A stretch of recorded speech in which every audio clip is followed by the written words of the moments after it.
Welcome, everybody, to the PWZ podcast. I am Rick Del Santo, the professor, if you will. And joining me today, Showtime Marcel Williams has returned to the helm.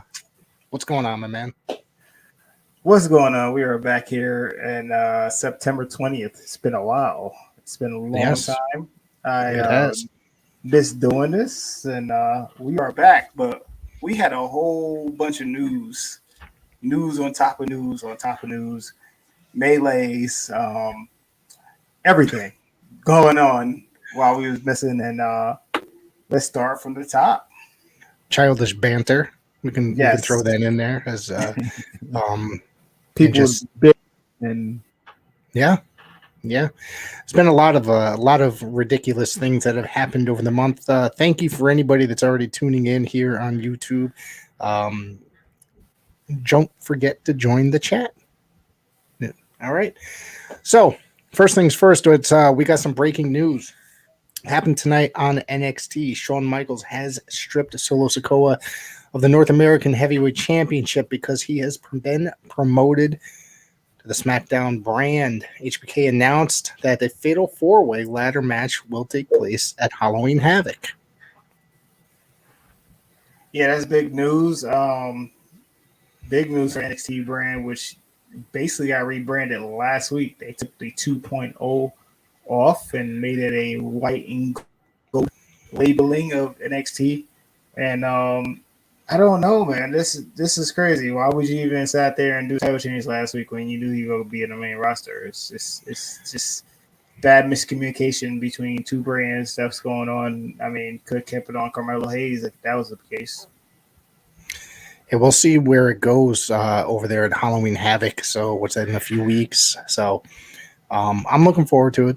It is, Solo Sikoa has joined his family in the bloodline, and he's in part of a major storyline over there. So, obviously, direction just wasn't right where they wanted it at the time.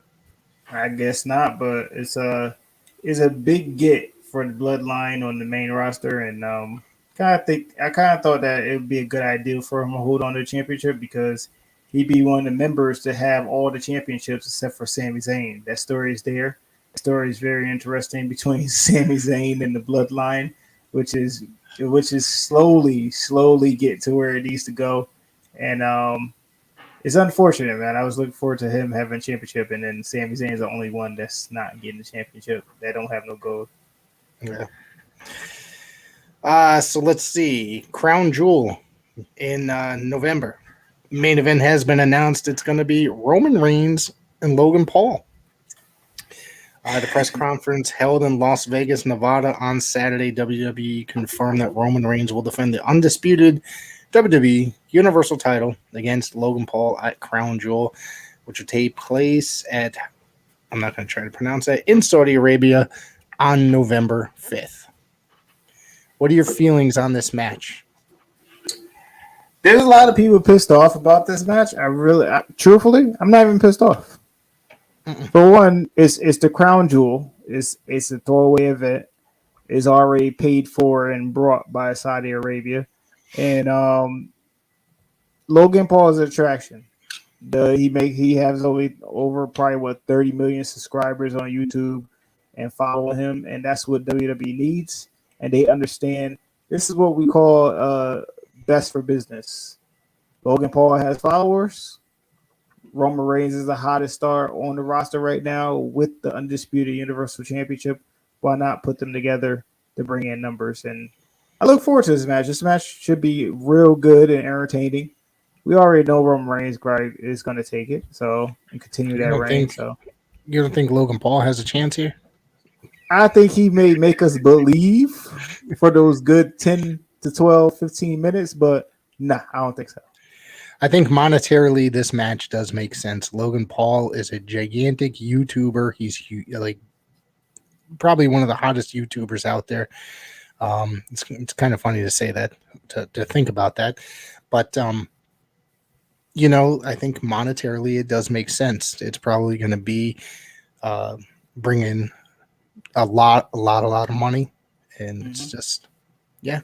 Will it be a good match? I'm sure it'll be entertaining. Logan Paul, for only being in the business a very short period, can work. He had a somewhat. great showing at SummerSlam against The Miz, and he had a great He did. showing at WrestleMania. So I Yeah. mean, I don't listen. If he has the talent, he has the look, he has the height. Will there be more matches for Logan Paul in the future to improve and maybe get a championship down the line? Absolutely. But right now, it's done as a stunt, it's a business stunt. Just it's business, and I Yes. fully understand it. It's not no SummerSlam. It's not Survivor Series. Not a WrestleMania event. It's not even a Rumble. And if it was that, then people should get mad. It's just a regular throwaway event. This is the same event that Shawn Michaels do not want to mention. He came out of retirement for. And this is the same event that we had the nasty Goldberg versus Undertaker match. This event don't mean anything. So I just take it as a bad Braun Strowman versus Tyson Fury match. There's a lot of matches that went on down in Saudi Arabia that don't need to be talked about in domestics. Let me ask you. You brought up Braun Strowman. He recently made his return. We have not. That was not in my notes to discuss tonight, but it was last Monday. How do you feel about this? He should have never left. He should have never got released. Well, that wasn't his fault. Yeah, but yes. It wasn't his fault, but he should have never got released. And I think Triple H is trying to right many wrongs that's been happening for the last few months or either in a year or two. Him bringing in Karrion Kross and a few other Dakota Kai. A lot of these stars that basically Vince didn't see as doing anything with. So I enjoy Strowman being back. He looking real shredded, looking in shape. He lost a lot of weight, and he's weight. He's ripped. Yeah. Yes. So he's got a history with Roman Reigns. So down the line, if they want to do him versus Roman Reigns, that'll be more enjoyable. You know, that was a very entertaining feud back in a few years ago. Now a few years ago, that's a crazy thing. It's hard to think about, right? Yeah. That it goes back that far. It's insane. Goes back that far. Yeah. Well, it was a few years, but either way. Of course, now there's been reports that WWE has been playing White Rabbit by Jefferson Airplane before shows, in between matches at shows. Speculation is, of course, that it could be leading up to a return by Bray Wyatt. They have not done it on television as of yet, but they did it before a dark match, I believe, this past week on SmackDown. And then I think in between commercials, they did it as well. Mm-hmm. And then they had a QR code. You scan it. It was you play Hangman. Yes. And it says, keep on continuing with it. And then it shows something similar to what Bray Wyatt used to say. So play a game of Hangman. Yeah, and there was one of the speculations is that it could be Karrion Kross bringing his White Rabbit gimmick from Lucha Underground in as well. I was not a Lucha Underground fan, so I was not aware of this gimmick, but I did read up on it. So we'll have to see. I'm going to go. But I think that'd be going backwards if they went with Karrion Kross. They already established him already. Yeah. Unless they're just looking to change his gimmick. Let's see what else. This Friday, I guess they were leading up to something happening possibly this Friday on SmackDown as well. If not, then it's not definite that it would happen, but trying to get people to tune in on SmackDown this coming Friday, and maybe there will be that return there. Yeah. All right, let's. Yeah. We didn't get there yet. Yeah, we didn't get there yet, and maybe we won't. But 923 it popped up for the QR code, and 923. A correction, sorry. 923 is a QR code that you scan. It comes out, and that's this Friday on SmackDown. So stay tuned. Maybe we may see Bray Wyatt. Maybe we may see somebody else. We'll see. In an interview with The Ringer, Triple H revealed that there will be 2 War Games matches at Survivor Series this year. Triple H also revealed it won't be SmackDown versus Raw. and that the matches will be more story driven. Of course, War Games was invented by Dusty Rhodes in 1987 and premiered at the what event? Jesus, now I'm drawing a blank. I didn't put that here, but The Great it was. American Bash event. Thank you, but it was a WCW staple for many years and was very heavy in storyline with the faces and heels. It was very important until they just over time started putting less and less important wrestlers in those matches. Yeah, the War Games debuted in 1987 at the Great American Bash in the Omni in Atlanta. And match was Dustin Rhodes, Nikita Koloff, and that's it, Dusty Rhodes? Dusty Rhodes, Nikita Koloff, the Road Warriors, and Paul Ellering versus the Horsemen of Yep. Ric Flair, Lex Luger, Tully Blanchard, Arn Anderson, and J.J. Dillon. A lot more War Games matches came out after that, but now we got War Games doing a run-in on Survivor Series, a traditional Survivor Series, and I think this is a great idea. The only thing is that threw me off was I would have loved to see if you ever wanted to do a brand supremacy event. I would have loved to see SmackDown versus Raw in a War Games. I guess they're not going to be doing the brand. They're getting rid of the brand supremacy over at Survivor Series for this. Now they're just going to be doing this straight. And from what I understand, they might involve some NXT talent as well. Just what I've heard. So, hey, I'm down. And they are not. This might be the first year in years that they do not, have any traditional Survivor Series matches as well. Yeah, I mean, it's not like it's the first time they ever did. They had a few Survivor Series with them only having one traditional Survivor Series match, or maybe trying to make something close to it. They'll do like a 5-on-5 or whatever. It's It was the year that they had the tournament for the world title instead of any kind of Survivor Series matches. Yeah, and they had it in 2002 when the only thing they had as close elimination was a triple threat tag team championship match, and they didn't have one. They just had an elimination chamber. But yeah, man, this is a great idea to have War Games at Survivor Series to keep the Survivor Series brand alive. It'll add a uniqueness this year. It'll add a freshness. Because honestly, it's been a stale pay-per-view for a number of years. The whole brand supremacy thing has been very stale. It has, but you know what? We have got a lot of gems, hidden gems in these events. You had Goldberg making his return after so many years to face Brock Lesnar and beat him in 5 seconds.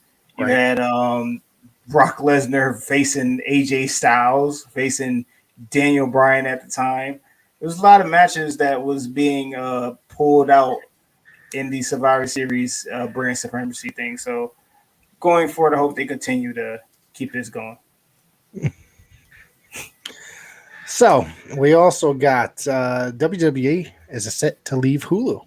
WWE content is reportedly set to leave Hulu. According to Mike Johnson of PW Insider, the next day rights deal between WWE and Hulu will expire by the end of the year.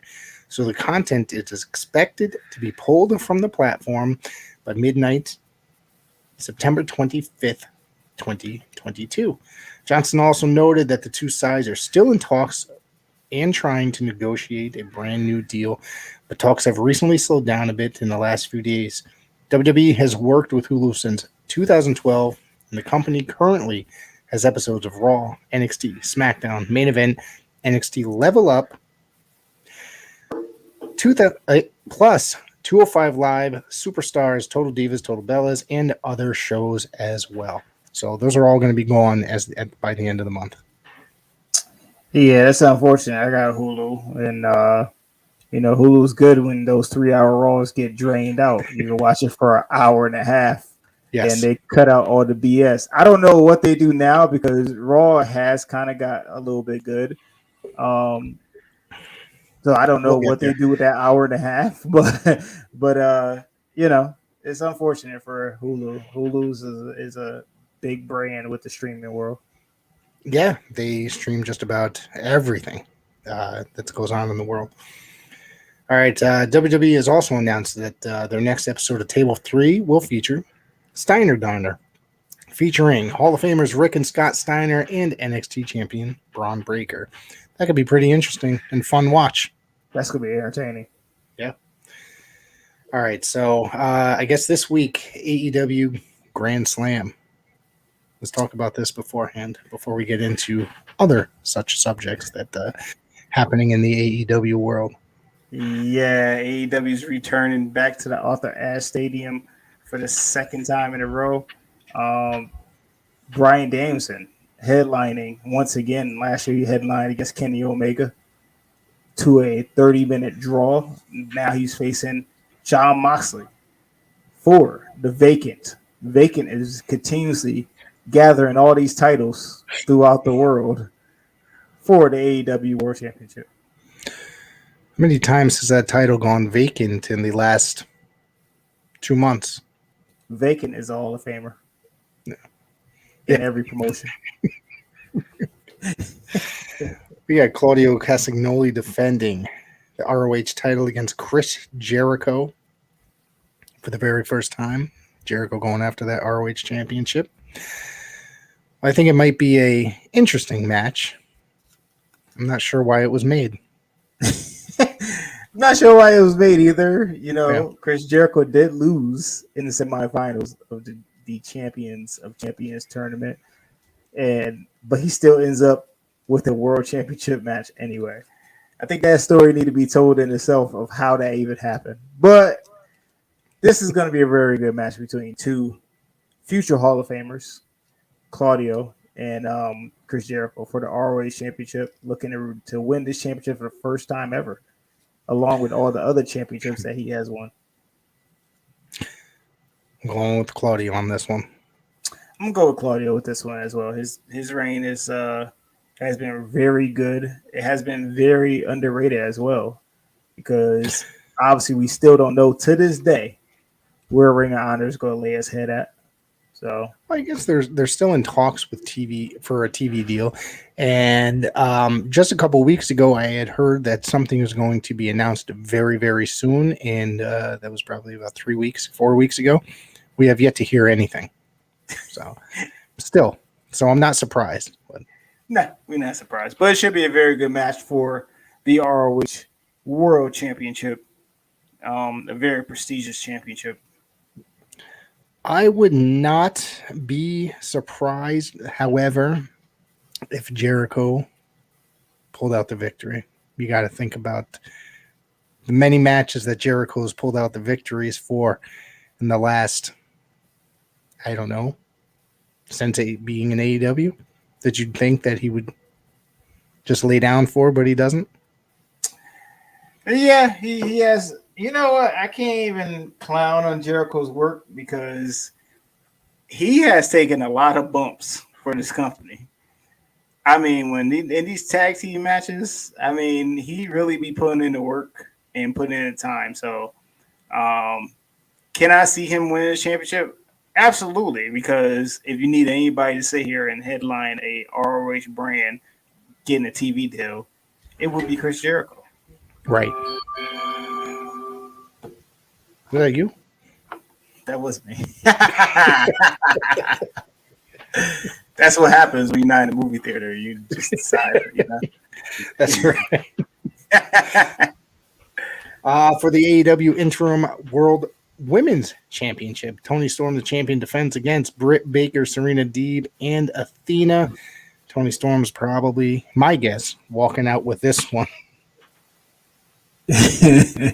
Yeah, I can see Toni Storm continue this reign until Thunder Rosa decides to make her return. But this should be a very good four-way. I don't know why it's a four-way, because last week Serena Deeb actually pinned Toni Storm in the middle of the ring. I don't know why we got these other four. Athena lost the match against Jade Cargill at All Out. So I don't understand. But because it's Tony Khan's booking. It is Tony Khan booking. Not everybody could book great, unfortunately. And the Fatal 4-Way should be entertaining, and I look forward to it. I hope so. I hope so. I think it'll be a good match. Serena Deeb, I think, should be, it should be 1-on-1 between her and Serena Deeb. I think, excuse me, Tony Storm and Serena Deeb. Serena Deeb is an outstanding performer. I've said that a million times on this show. I just think that would be a great match, the two of them. I think it would have been a classic too. I mean, with these, isn't it the first time ever if they ever won it 1-on-1? Because they never won it 1-on-1 anywhere else, right? I don't think so. Yeah, I would have enjoyed it. I would have enjoyed it with these two. AEW World Tag Team Champions, Swerve and our glory. Jesus Christ, I'm tongue-tied. Against the Acclaimed, predictions are going. People are saying it's the Acclaimed. They're going to take those titles. Yeah, I see the Acclaim taking this one. They had a very classic tag team championship match at All Out, and I really enjoyed it. And I see the Acclaim getting that big pop at the Arthur Stadium. Yeah, and I think that people are ready for the title change. The fans are ready for a change. The Acclaim are real hot right now. Absolutely. It's time to capitalize on it. Yes, sir. Let's see. We're also going with the All-Atlantic Championship. Jesus Christ, AEW's got a lot of championships. We have Pac defending against Orange Cassidy. Pac is taking it. I can see Pac taking it, but I can see Orange Cassidy taking it as well. And then we segue into what do you call it? Ethan Page. I'm gonna yeah, I think that makes sense. Let's see, and I guess that's all we have now for AEW. Tomorrow night's AEW Dynamite. Absolutely, and then we did talk about the AEW World Championship, right? Yeah, we did. Danielson and Moxley. Yes. Actually, we didn't go too far into it, so maybe we should go a little bit more into it because I want to know how you feel about this match and who's going to walk away. Moxley has taken the title. Is it 2 times or 3 times? 2 times. 2 times. Interim don't count. Interim don't count. Okay. Right. I think you're right. Unfortunately, even though he defended the title like a dozen times. Yeah. I have to go with Danielson on this one. To me, it just makes the most sense to finally put that belt on him. I see him taking it. He deserves it. He has put in a lot of work for the last year for AEW, and I feel it'd be different and fresh. But obviously, we have seen MJF continuously do these promos on John Moxley, and hopefully, I mean, they had their match a year ago, and they enjoyed it. I enjoy it for what it was with the MJF 2020 campaign to win the AEW championship, but obviously that didn't work out. He's a new man now, but I would love to see Danielson take this one. Me too. I think he's had one of the best years of his career in a very long time. Not to say that, his last run in WWE wasn't fantastic like the last year. I think that this past year, despite the injuries, despite possible concussion, I think that this has been one of his best years. He's, that hour time limit with Omega, fantastic match. He's just put on the match with Garcia. The matches with Garcia, I should say. Fantastic matches. He's just put on some of the greatest matches he's put on in a very, very long time. Yes, he has. He's on top notch. He's the best wrestler in the world. Yes. And continuously to prove that all the time. But going into it, I could see Danielson taking this one. But I see Tony Khan having a hard on for John Moxley. It's not wrong with that. I think that's definitely true. I think that's 100% true. There's nothing wrong with that. He did a great promo 2 weeks ago showing why the AEW championship means so much in the wrestling business. I don't know. It means so much. I mean, the titles changed hands how many times? And their biggest draw, I should say, the guy that we're about to discuss has had it stripped 2 times because of injury. 2 times because of injury. And not to mention because just for being a dick, right, in a press conference on top of it. So you know, uh, So yeah, like it's just I don't know where it can go from there. Like that title, I'd have to say a lot of that whole week or month or whatever you want to put it, however long it was, diminished the value of the title, in my personal opinion. Yeah, it did, and I guess John Moxley made us.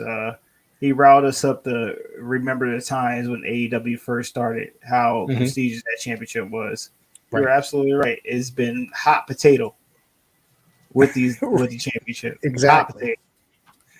Exactly. Let's see. Of course, a couple weeks back, Marcel's been quite the busy man, so we have not had the chance to discuss current situation in AEW that's been happening backstage with CM Punk, the Young Bucks, Ace Steel, and all the others.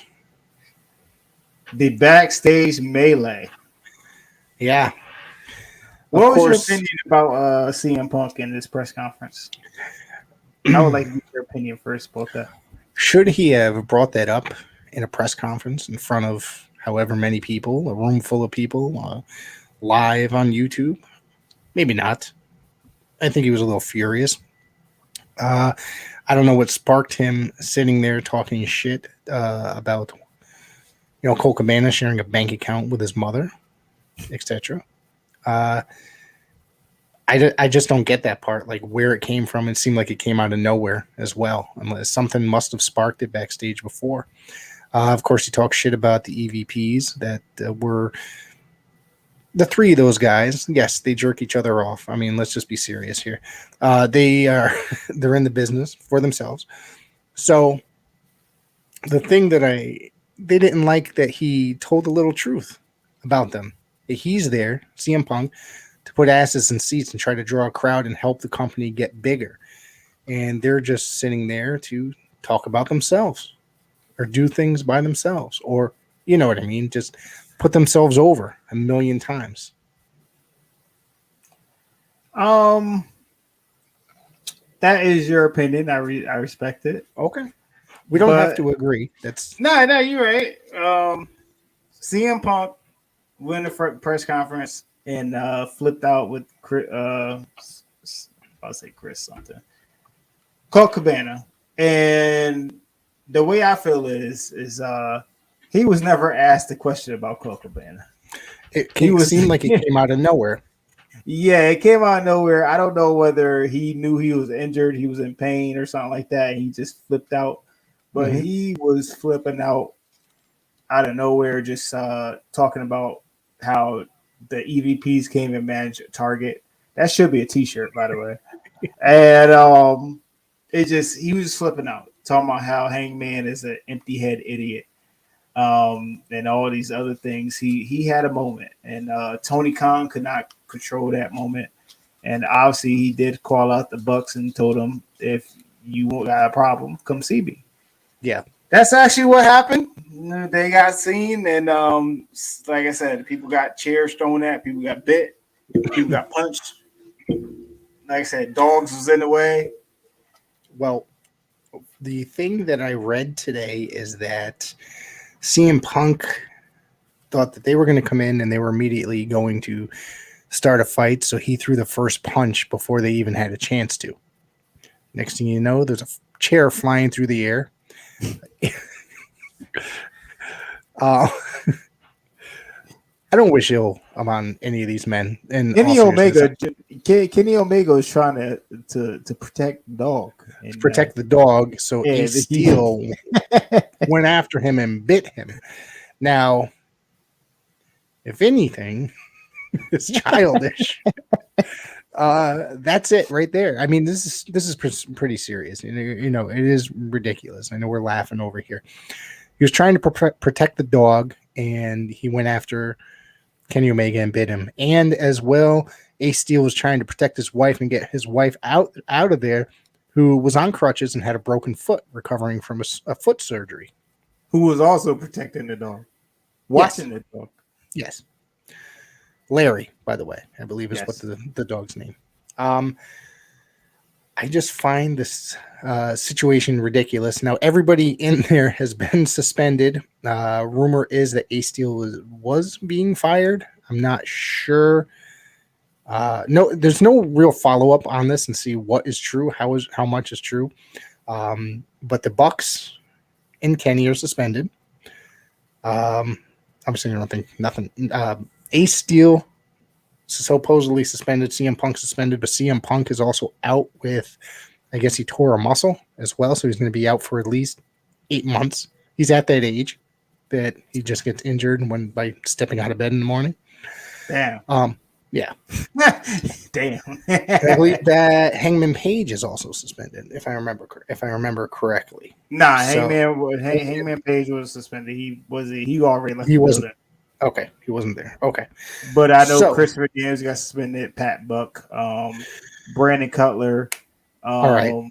Update on those guys. They were trying to break up the fight, so their suspension has been lifted. Yes, it has. So that's pretty much that. My opinion is, like I said, I think that Punk kind of went off the handle a little bit. Nobody knows really where it came from. Did he have some good points? Somewhat. I don't think it was necessary to just randomly start talking about Colt Cabana sharing a bank account with his mother. There's supposedly reasons that he is sharing bank account with his mother. My guess is that he is takes care of his mother. He has a successul career. Could be He that. has an Yeah. account that deposit money in. But the other opinion, the wavering opinion, is because during the lawsuit CM Punk and Colt Cabana were involved in with that doctor at over in WWE, and they went on Colt Cabana's podcast and talked a bunch of shit.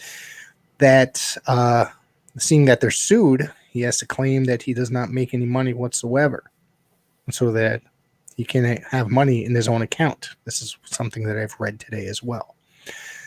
So he supposedly deposits it in an account under his mother's name. And so they can't really do. That's his business. Yes. There's no reason, in my opinion, they shouldn't have brought this out in public, obviously, like that. I don't think that Punk needed to bring that out. It was ridiculous, in my opinion. Yeah, that's just that's how I feel about this. It's been interesting. Yeah, I mean, Ace Steel is obviously going to get terminated. He should. He tried to eat Kenny Omega. So. He tried to eat him and choke him at the same time. Yes. And as well, it's just unfortunate. CM Punk, a lot of people should say CM Punk should go, but at the end of the day, he is the main attraction for AEW right now. This injury obviously saved him because either the injury or suspension. Will he do a suspension after the injury? We don't know. But or is this I going to count? I kind of feel like he don't need to get terminated, man. I think he should get talked to. Hopefully keep him around. Hopefully give him the riot act and let's get this business going. Let's make some money. He's making a ridiculous amount of money in AEW. He really is. And he is the draw there.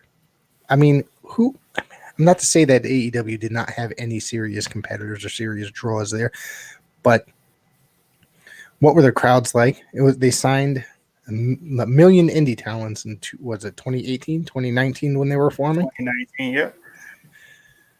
And they weren't able to draw ridiculous crowds, but they were drawing good enough. And then here comes CM Punk, and the crowds are getting bigger because they have a major star under their contract, under their umbrella. So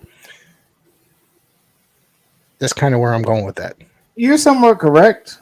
You're somewhat correct. The thing is, you don't shit on, and I'm gonna say that's my only curse word for this one. You don't shit on the whole roster and say that you bring all the ticket money and you draw the house and Hangman Page cost a $1 million payday for AEW. You don't say all that. Yeah. Did you do that? maybe you did. I respect it. But you don't shit on the whole locker room. It's really a team effort. And he wasn't part of the team that night at the press Right. conference. He sat there and just put everybody on blast. And I kind of feel like he went in business for himself. And He did. he went in business for himself. So it's like, it just hopefully time heals all wounds. Maybe the injury may make him think about something a little bit. Maybe the black eye may make him make somebody else think something a little bit. Maybe a bite mark makes somebody think a little bit. Maybe a dog makes somebody think a little bit. But hopefully, everything simmers down and we do what best for business and keep this train going. Our man TN Couponer is in the chat. What's up, my man? Thank you for sending in all the news tidbits to us. Absolutely. Thank you. Thank you. Let's see. What else do we have here? Oh, that's pretty much that. There's one other news tidbit I want to bring up in AAA. Camille will be replacing Thunder Rosa at Triple Mania. Thunder Rosa is obviously off due to the injury. That's pretty much that story. Camille's running in as the substitute. Alrighty. Okay, and that's it. Let's talk about. We got Monday Night Raw. Monday Night Raw. At the end, what have you wait? Before we talk about Monday Night Raw, what have you thought about Monday Night Raw for the last 4 weeks since the change? Do you want my honest opinion? Do you want my honesty? Honest. Since Showtime Marcel Williams has not been here, I have not watched any wrestling. I watch very little wrestling, so I have not kept up on the. I mean, I've read about it obviously, and I've listened to podcasts, read the Observer. I have not actually watched the broadcasts. I've taken a little bit of a break, so I need a rest from it sometimes. But last night was the first time I watched Monday Night Raw. Quite some time. I watched from beginning to end, and it's the first time I've sat there in one sitting and watched the entire episode in years. Yeah. Since I have been missing, I have been watching Monday Night Raw from top to bottom. And because I want to make sure I be ready as much as possible as we jump on the air here. And I can say Raw is not what it used to be at all. It's not. It's a very different feel. I kind of feel like certain camera angles are kind of messed up every once in a while. I don't know whether Kevin done falling asleep back there or what. But yeah. But it's just there's a few things here and there, but the storytelling is there. Triple H is doing his thing to keep you invested in these 3 hours. Obviously, he took the dip because NFL started last week. That meant that obviously they was gaining an audience between the time of the changeover, but people love their football, and they're competing with a big audience here with NFL, and we're gonna continue with this little drought that happens every year. And Trivia, we know. We know. That's the only thing he knows. Exactly. But Raw is very entertaining. They make the 3 hours. It's tough to book a show for 3 hours every week the way they do, and Triple H is there for the challenge, and I'm gonna continue to watch every Monday. Now I'm not acting like I'm doing water torture or watching some bull crap, man. It was a time where Raw was real bad. It was real aggravating. It's the longest running episodic television show in all of every network that they continue to promote since 1993. And Triple H doing his thing. I will say before, I'm not going to give it a grade just yet, but when I watched it last night throughout the entire show, I do have to say I actually enjoyed it quite a bit. It was the first, like I said, the first full episode I've watched in one sitting and watched the absolute entire show. And there's still things that to complain about. I'm not gonna lie. There's still certain things. They have not gotten all the kinks out from the Vince era. You know, there was a lot to enjoy. There was a lot to take away and say, man, that was good. There was less of the fuck this. I want to shut this shit off. Yeah, it was enough of that. It was enough that just throwing the remote at the TV and say, I'm going to bed. Exactly. TN Couponer. This is looking forward to Styles versus Balor and continuing the developing Dominic as a heel. Dominic is doing great. I think. I think the last show that I watched was the Clash at the Castle. Was that the last pay-per-view? That was the last pay-per-view. And that was a few weeks ago. I thought premium live event. We didn't review that, did we? Or did we? Yeah, you don't know. I don't know. I think we did though. Yeah, it's possible. We were in and out the over the last month and a half. I think we did. Yeah, I'm going to look in the archives. But either way, I have to say that was a very, very good show, and I thought that Walter and Sheamus was a phenomenal match. That was just such a hard hitting, insane match. I loved that match. It got 5 stars from Dave Meltzer. A WWE match got 5 stars. I think that they noted on his website, or somebody noted that there was the first WWE match that got to get 5 stars in over 20 something years. That's crazy. It is. And I think it was probably like Brett and Shawn years and years ago. So what's that? Probably was the last time they met, 96, 97? Right, yeah, 96. Yeah.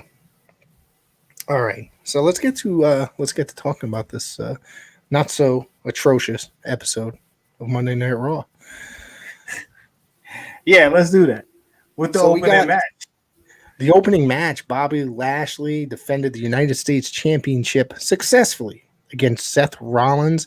I thought that this was a very, very good match. TN Couponer, thank you for tuning in. Have a great evening. Thank you so much for tuning in. We'll see you soon. Yep. Bobby Lashley defeated Seth Rollins. I thought that this was a very, very good match. This match, I was invested into this match. There was nothing really to sit and complain about. No, it wasn't. Raw is starting to do stuff differently. The last few weeks, they have done away with the opening promos and kick off with a match that they advertise, which is real smart. You got to be different.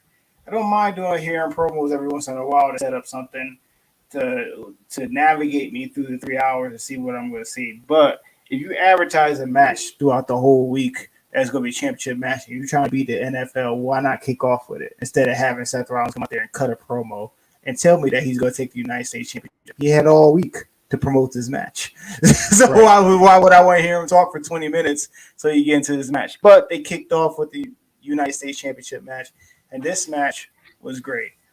Bobby Lashley has been on top of his game for the last few weeks with the United States Championship, and they have also made the United States Championship very important than it ever was for the last few years now. And these two guys really put on performance to kick off Raw, and I enjoyed it. One of the things I liked about this was when Seth went for a curb stomp on numerous occasions, and Bobby just stood there like, what are you doing? He was not going down for that, so he just, stood there with Seth on top of him. And especially the spear into the pedigree. That was great. Yes. Yep. It just chemistry across the board with these two. Hopefully they go down the line and do this again. But this was a very good match. Obviously, we had the Riddle distraction. It was a little bit different. The music started running, and he ran to the ring and psyched them out. And then that ended up with the spear from Bobby Lashley to retain the United States Championship. Distraction, it was what it was to keep this going with Riddle and Seth Rollins. Yeah. What do you think of Riddle's Patrick Star gear from SpongeBob? I like the gear. I like Patrick was a very special fella. Yeah, special. There you go. Of course, Damage Control shown arriving. The announcers plug Survivor Series War Games. There you go. So it was made official on the show. Um, then there was the Damage Control. Where the hell's my cursor? Damage Control. Uh, Tag Team Celebration. Tag Team Championship Celebration. Dakota Kai, Bailey, and Io Sky entered on a golf cart. They got fireworks display. And streamers filled the ring. And that's pretty much it. Then who interrupted? Was it what's the girl's name? Alexa Bliss came out, and then Asuka and who's the other one? There's one more. I'm drawing a blank here. Oh, Bianca. Yeah. Yep. Oh my God. Kind of That rusty. was yeah. I know. I'm drawing rusty. I need to write these down in order. So of course the heels took off, and of course later on we set up for Alexa Bliss and Bailey in the main event. Yeah, hometown girl Bailey from San Talk Jose. trash about her hometown. And during the show, during the this segment, she got a mixed reaction. She was kind of cheered because she was the hometown girl, but then booed when she decided to talk shit about her hometown as well. Yeah, Bailey know how to get that heat. I surely love when she annoys Michael Cole. And but yeah, she know how to get this heat and set up a main event. See, that's what I'm talking about. You set up a promo for the main event for tonight, which is fine. But kick off with some wrestling. That's why everybody come in to watch. They also exactly. They also had right there Austin Theory shown warming up and back. There was a QR code behind him with the words, "Come with me," over it. You didn't use the QR code? Nah, I didn't. I'm going back. We had Kevin Owens defeating Austin Theory. I thought this was a very good match. Austin Theory is a phenomenal performer. I think he's a great performer. Let's not say phenomenal. He's a great performer. Kevin Owens is a top level performer. I think they're grooming him to be one of the next contenders for that championship held by Roman Reigns at the time. Right now, they grooming him for something. He has been on a roll lately. He has been the old NXT Kevin Owens, and Austin Theory. I can never say enough about this guy. This guy is continuously to become the future of WWE. And these two they had a good match. I think the week before last on Raw, which was real good. But this one was real good as well. They got great chemistry as well, and especially Kevin Owens pulling out the bag. This springs back moonsault. yeah, To Austin Theory. Ended up missing with Austin Theory hitting the blockbuster in midair. This is great stuff that hasn't been seen in a while since the Indies. So yeah. I see a lot of open spots being thrown out there in certain matches since Vince McMahon has stepped down as the owner and creator. We also had Johnny Gargano came out and he teased stealing the Money in the Bank case. Yeah, we had a little tease, another run-in. They should have at least one or two run-ins per show, but this is the second run-in for this one. And Kevin Owens with the win, continuing the winning streak. Yeah. Let's see from here. Hang on one second. Let me get up to my notes. Let's see. They showed the video package for Roman Reigns and Logan Paul, Ridge Holland and Butch. Called the Brawling Brutes. They defeated the Street Profits. This went just about almost 15 minutes, just under 15 minutes. They gave them 15 minutes for this match. Yeah, I was surprised. I mean, it's always good to give 15 minutes for certain matches, but this one could have been a little bit shorter. Give more time to other people that probably deserve something, but this match was what it was. I wouldn't expect the Street Profits to win. We done seen the Street Profits versus the Usos 30,000 times. Nothing wrong with that. They had classics, but I think we should give some other people some chances. And the Brawling Brutes took the win. Yeah, and they decided to call them the Brawling Brutes. From what I understand, this is the first time that name has actually been made, used public. That's great. We need more tag team wrestling, and there we go. They're gearing up to put them towards. I think this was a number one contenders match, if I'm not correctly, right? And then they end up. Are they meeting the Usos next week? They meet the Usos this Friday on SmackDown. Friday. Okay, my bad. All right. Let's see where we went there. We also had. Hang on. Keep forgetting my notes. I'm missing my notes here. Ray. We had a Judgment Day come out. Yep, Judgment Day come out. Exactly. That's where I was going. They cut a wonderful promo. I think now what T and Couponer said before is that how Dominic is developing as a heel. How did we didn't get to discuss this much after the heel? We think we discussed when he turned heel. Yes, but after, and he developed. How are you feeling about Dominic turning heel and the whole situation? I like, at Clash of the Castle, he hit Edge in the balls and then clotheslined his much shorter father. Listen, I'm kind of behind it. Listen, baby Eddie Guerrero is continuously doing great work. The promo, they knew people gonna boo him.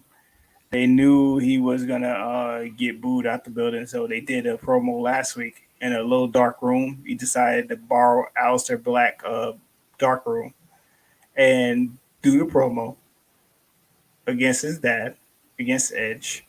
But he has continuously did some great work. Great work. Yeah. I'm liking it. He's toned down the mullet a little bit. I mean, it's still there, but he slicked the top off. So yeah, him and his new girlfriend, Rhea Ripley. I'm digging it. His mama. Yeah. It's looking good. I'm liking Finn and Damian as a tag team. I'm digging that. Great chemistry. We talking a lot about chemistry now. Great chemistry and new addition with teams. If you want to do a makeshift team, this was a good mix and it's working. And they came out to win against Riddle and Rey Mysterio and continue the streak that they haven't. A few months ago they was losing like every week, looking stupid. Now they look the most dominant group on Raw.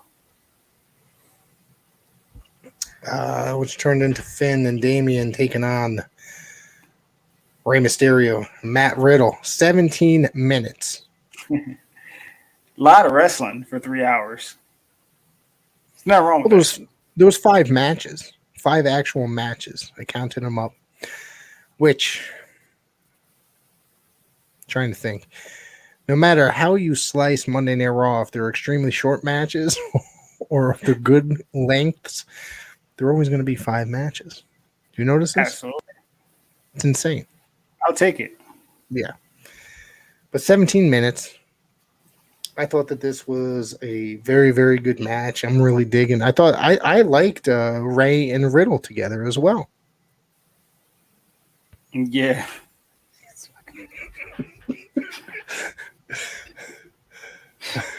I don't even. Anyways, so I'm not putting that up on the screen.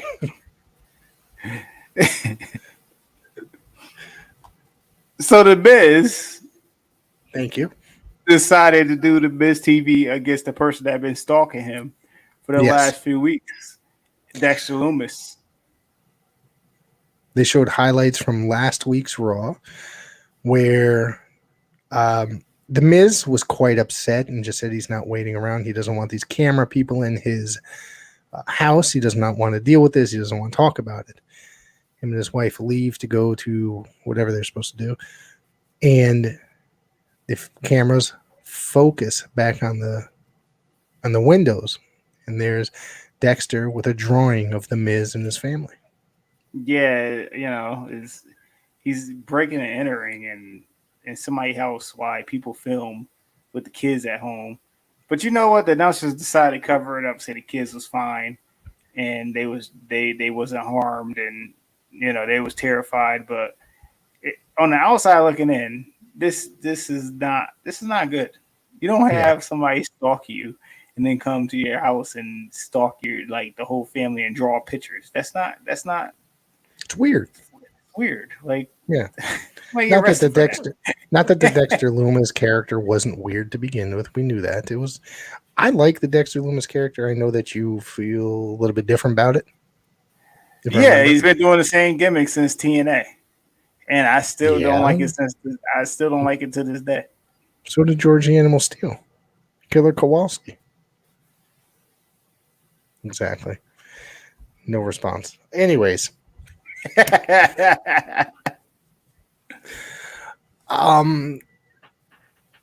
So of course there is the Miz and Tommaso Ciampa in the ring.